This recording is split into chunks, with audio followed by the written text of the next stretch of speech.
resapan di atas trotoar.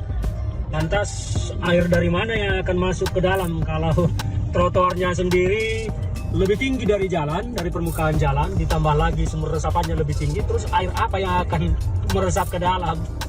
Ini Pemprov DKI Jakarta betul-betul akalnya nggak jalan. Lubang Anies harus segera ditutup sebelum timbulkan kecelakaan, ditulis oleh Alifur Rahman. Jika melihat gambar-gambar kondisi lubang sumur resapan yang dibuat oleh Anies Baswedan, nampaknya pengerjaan sumur tersebut dilakukan secara asal-asalan, karena beberapa terlihat sudah jebol dan sisa kerangka besinya. Jelas kondisi seperti itu akan sangat membahayakan pengendara mobil dan motor, karena lingkar lubangnya cukup besar, cukuplah untuk menimbulkan kecelakaan lalu lintas.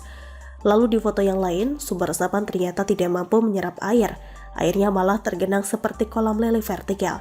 Dan di musim hujan seperti ini, kondisi genangan tersebut akan memicu tumbuh kembangnya nyamuk.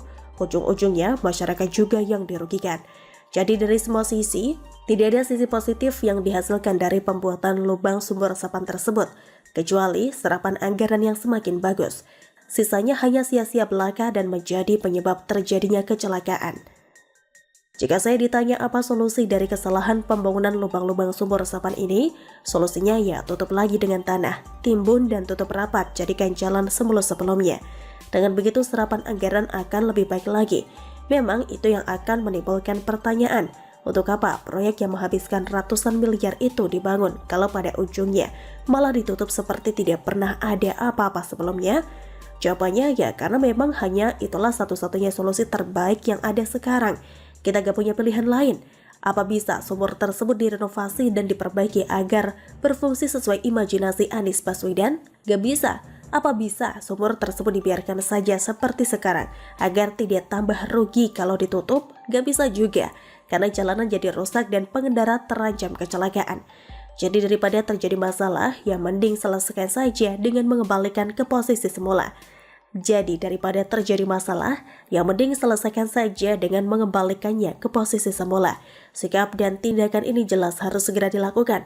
Penutupan lubang-lubang dan menghilangkan jejak lubangnya pun harus segera diselesaikan. Karena semakin lama dibiarkan, potensi memunculkan kecelakaan akan jauh lebih besar. Dan kalau sampai itu terjadi, viral dibicarakan banyak orang, itu akan jadi bumerang paling mematikan bagi Anies Baswedan. Dan rasanya tidak akan ada ruangan tata kata untuk memoles Anies dan mengarahkannya ke arah positif. Kali ini gak akan bisa. Mau bayar MUI, Wagub, Ketua MPR, dan sebagainya, mereka tidak akan bisa mencari pembenaran dari pekerjaan yang asal-asalan ini. Satu Indonesia bisa melihat kalau mereka masih membela lubang-lubang sumur gak bermanfaat tersebut, mereka bisa malu seumur hidup. Dari sini kita bisa melihat betapa Anies tidak mampu bekerja, karena untuk menyelesaikan pekerjaan remeh-temeh seperti trotoar saja dia gak mampu. Dan kabar buruknya, ini bukan yang pertama. Dulu pernah juga ada jalan trotoar untuk tunanetra, jalurnya nabrak tiang. Kalau sampai ada yang lewat sana, dipastikan akan nabrak.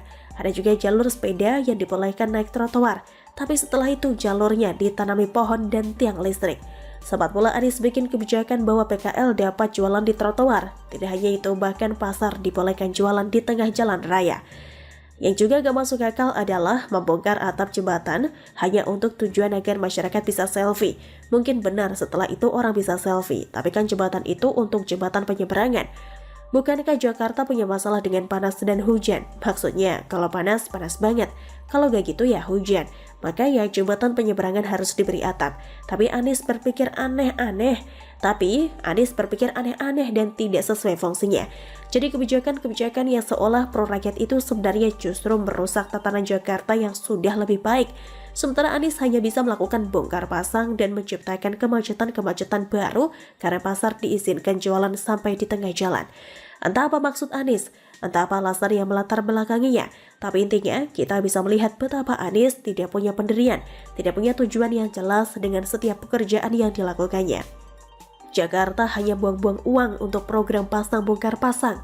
Sesuatu yang sudah terlanjur dikerjakan, kemudian dibongkar dan dikembalikan ke seperti semula. Itu sudah berkali-kali terjadi. Pertanyaannya, kenapa di lembaga survei Anies masih dijagokan untuk jadi presiden, sementara kerjanya di Jakarta benar-benar ngaco dan asal-asalan? Begitulah kura-kura. Bagaimana menurut Anda? Silahkan tulis pendapat Anda di kolom komentar. Terima kasih sudah menyaksikan channel Siwar TV.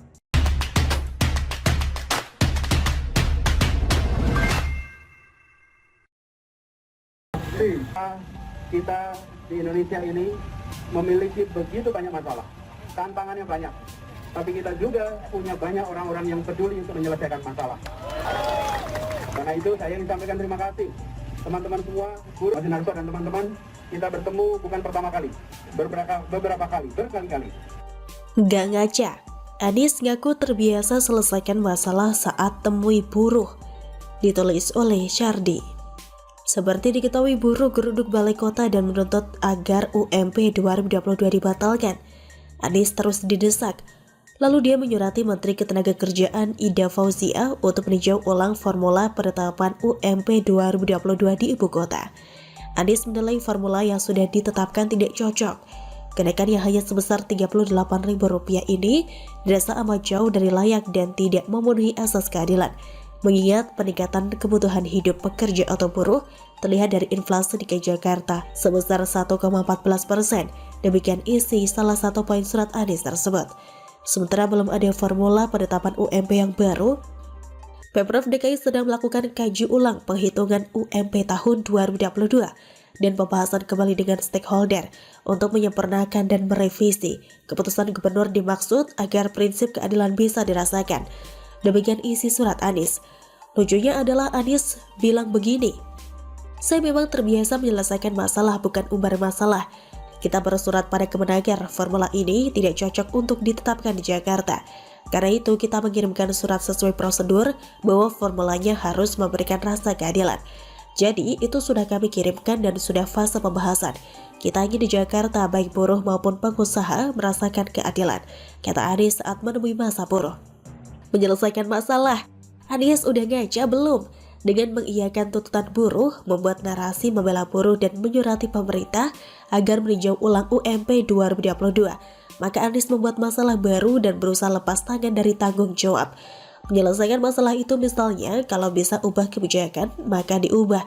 Dan kalau tidak bisa, maka bisa memberikan penjelasan kepada buruh. Anies melempar semua itu ke pusat, seperti kebiasaannya yang sudah-sudah. Lempar tanggung jawab soal penanganan COVID, dana bansos dan penanganan banjir.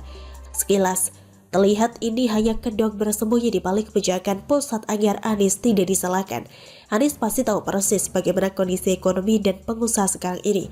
Ini sepertinya hanya pencitraan saja agar dapat simpati dari buruh sekaligus membuat masalah baru bagi pemerintah pusat. Jadi kalau nanti gagal, dia bisa lepas tangan dan beralasan dia sudah berusaha keras tapi ditolak.